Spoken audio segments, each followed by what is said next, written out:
ये budget लोकंकर budget हिसाब से गत वर्ष चलित वर्षरू ता कार्यकारी होउची एवं आसंता 2025-26 आर्थिक वर्ष किभली भाव में हो पार आउ अनेक गुरुत्वपूर्ण प्रस्ताव मान समस्त मानवर आज उपस्थित सदस्य माने से तांकर प्रस्ताव मान देइछंती एवं ये प्रस्ताव मान मध्य ये चलित मासर जनवरी मास 31 तारीख पर्यंत आम आदमी सर्वसाधारण रे जो माने भी एथिरे प्रस्ताव दे पारिबे तांको पाई मध्य ईमेल जरिया रे एवं समाने मध्य व्हाट्सएप माध्यम रे विभिन्न प्रकार जो आमर माध्यम अच्छी से माध्यम रे देबा पाई समस्त प्रकार व्यवस्था एथिरे करा जायछि। विशेष करिकि मु एथिरे आपण मानकु कहया पाई चाहूची एथिरे बहुत समय रे बहुत प्रकार मत सब आसी थाए एवं से मत गुड़िक अति मूल्यवान थाए लोकंकर सरकार रे किभली भाव लोकंकु फोकस करी हेबो एवं समानकु आधार करिकरी स्कीम बा योजना मान करा जाई पारिबो ताहा करागले जो ओडिशार ग्रामांचल रहुतबा अनेक व्यक्ति बा साधारण व्यक्ति अछंती जो माने कि अर्थनैतिक दृष्टिकोण भारी दुर्बल थिबा कारणरू सेमानकु सबुबेले वंचित करा जाई थाए एणु याकु आधार करिकरी एबे जो योजना करा होची ताकू गुरुत्व दिया जाउची एवं सेथिरे विशेष करिकरी आपनकर जो बजेट प्रस्तुत करा जाउची से समय रे किभली भाव रे राजस्व केमिति वृद्धि होई पारिबो एवं जेहेतु नुआ नुआ आम संकल्प पत्र अनुसार ताकू बजेट को प्राधान्य देबा पई हमको पड़ुची एवं सेथिपाई शिल्प क्षेत्र को गुरुत्व देवा सहित पर्यटन क्षेत्र को मध्य गुरुत्व दिया जाउची। विशेष करके शिल्प क्षेत्र रे एथिरे steel IT renewable energy textile petrochemicals agro industries जोटा कि कृषि क्षेत्र रे आमे जेतु अधिक लोक एथिरे नियोजित होइतांती आउ समाने एथिरे निश्चित भाव रे समानंकर आय केमिति बढ़िबो ता उपरे फोकस करिया पई स्वतंत्र भाव रे आपनकर कोल्ड स्टोरेज समेत समानंकर चाष आरंभरू चाष अमल पर्यंत जेभली भाव रे समाने विभिन्न स्तर दिखी जाइथांती सेथिपाई बहुत गुरुत्व एथिरे माने गुरुत्व आरोप करा जाइछि। पोर्ट बेस्ड इंडस्ट्री एवं आईटी सेक्टर रे मध्य आउ किछि क्षेत्र अछि जोटा कि सेमीकंडक्टर भलिया याकू बहुत प्राधान्य मध्य दिया जाउछि। आप माने जानिथिबे समस्ते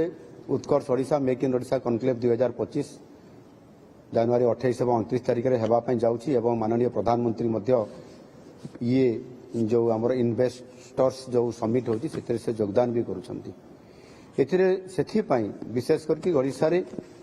किभली भाव रे आमर जीडीपी बढ़िबा सहित आमे शिल्प क्षेत्र रे अधिक प्राधान्य एथिपाई दउछु से शिल्प क्षेत्र रे मध्य कृषि को प्राधान्य दिया जाउछि। बहुत बड़ गुडे सुजोग अछि आम पई इन्वेस्टमेंट बढ़िले निश्चित भाव रे आर्थिक स्थिति सुधारिब आ ताहा द्वारा ग्रामांचल सामाजिक आर्थिक व्यवस्था को सजाड़ा जाई पारिबो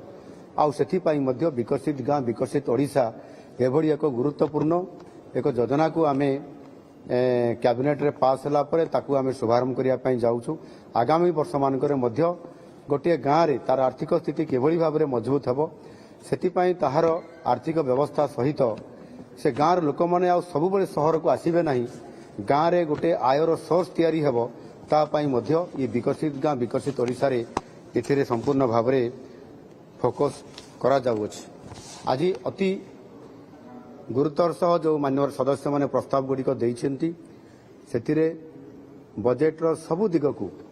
एथिरे गुरुत्व आरोप करा जाइछि जो थिरे कि संपूर्ण भाव रे एथिरे श्रमिक हो चाषीटीए हो एवं जो माने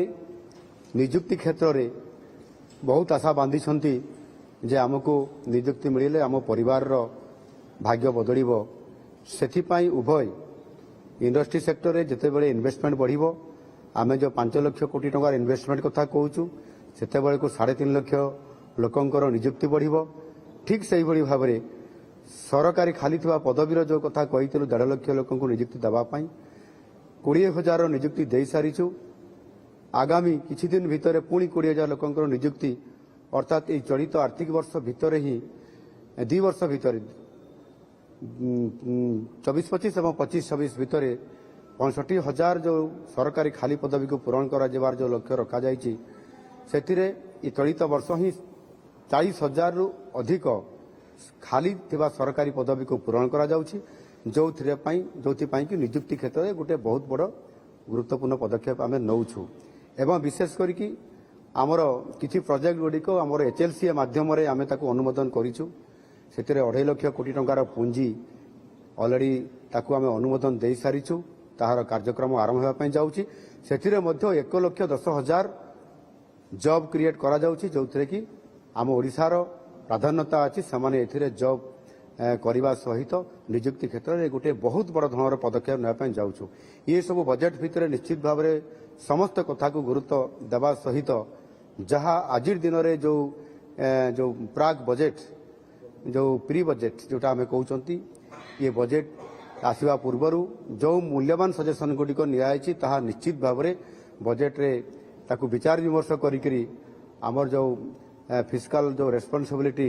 ଯେଉଁ ଟିମ୍ ଅଛନ୍ତି ସେମାନେ ତା ଉପରେ ଆଲୋକପାତ କରିକିରି ଯେଉଁଗୁଡ଼ିକ ନିଶ୍ଚିତ ଭାବରେ ଓଡ଼ିଶାର ଜନସାଧାରଣଙ୍କର ପାଇଁ ଦରକାର ହେବ ତାକୁ ଫୋକସ୍ କରିକିରି ରଖାଯିବ ଏବଂ ସମୃଦ୍ଧ ଓଡ଼ିଶା ଏବଂ ନୂଆ ଓଡ଼ିଶା କରିବାର ଯେଉଁ ଯୋଜନା ରଖାଯାଇଛି ଇଏ 5 ବର୍ଷ ଭିତରେ ଆମକୁ ସମସ୍ତ କାର୍ଯ୍ୟକ୍ରମକୁ ଆମର ସଂକଳ୍ପ ପତ୍ରର ଆଧାରରେ ଏବଂ ଲୋକଙ୍କର ପ୍ରସ୍ତାବ ଆଧାରରେ ତାକୁ ସଂକଳିତ କରିକି ଯେଉଁ କାର୍ଯ୍ୟକ୍ରମ ମାନ କରାଯାଉଛି ନିଶ୍ଚିତ ଭାବରେ ଆସନ୍ତା ବଜେଟ୍ ଏକ ପୂର୍ଣ୍ଣାଙ୍ଗ ବଜେଟ୍ ଯେତେବେଳେ ଆସିବ ଆପଣମାନେ ଜାଣିପାରିବେ ନିଶ୍ଚିତ ଭାବରେ ଲୋକଙ୍କର ପାଇଁ ଏ ବଜେଟ୍ ଏଥର ଆହୁରି ଅଧିକ ରୁଧିମନ୍ତ ହୋଇକରି ଲୋକଙ୍କର ସାମ୍ନାକୁ ଏବଂ ଆପଣମାନଙ୍କର ସାମ୍ନାକୁ ଆସିପାରିବ। ଧନ୍ୟବାଦ।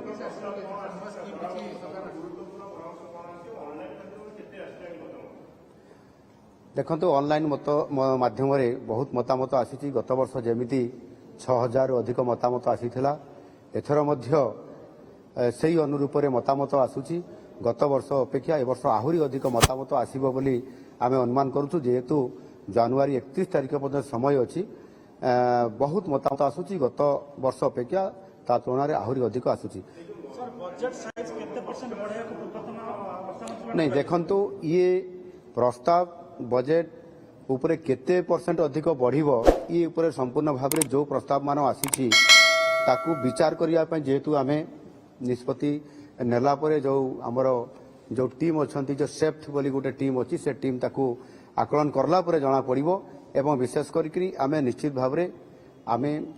ଆମର ଏକ୍ସପେଣ୍ଡିଚରକୁ ଯେଉଁ ବଜେଟ୍ ଏକ୍ସପେଣ୍ଡିଚରକୁ ଦେଖିକିରି ଆମେ ଆଗାମୀ ବର୍ଷ ପାଇଁ ଅଧିକ ବଜେଟ୍ ତ ନିଶ୍ଚିତ ଭାବରେ ହେବ ଏବଂ ସେଥିରେ ଯେଉଁ କଥା ଆମେ କରିବା ପାଇଁ ଯାଉଛୁ ତାହା ଆହୁରି ଅନେକ ଯୋଜନା ଆମେ ତାକୁ ସାମିଲ କରିବୁ ଯେଉଁଥିରେ କି ବଜେଟ୍ର ପରିମାଣ ନିଶ୍ଚିତ ଭାବରେ ବୃଦ୍ଧି ହେବ ଏବଂ ଯଥା ସମୟରେ ଆପଣମାନେ ତାହା ନିଶ୍ଚିତ ଭାବରେ ଜାଣିପାରିବେ।